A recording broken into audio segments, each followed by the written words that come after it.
প্রধানমন্ত্রী তারেক রহমানের 5,000 টাকা উপহার পেলেন রংপুর সিটি কর্পোরেশনের 875 জন পরিচ্ছন্ন কর্মী।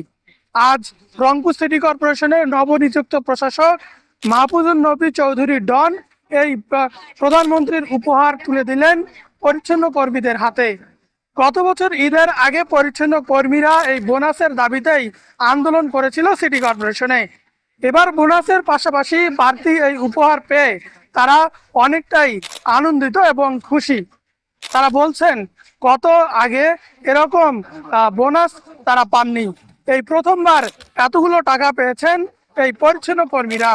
এই পরিচ্ছন্ন কর্মীরাই রংপুর সিটি কর্পোরেশনের পুরো নগরীকে পরিচ্ছন্ন করে রাখে আমাদের মতো সাধারণ মানুষের জন্য।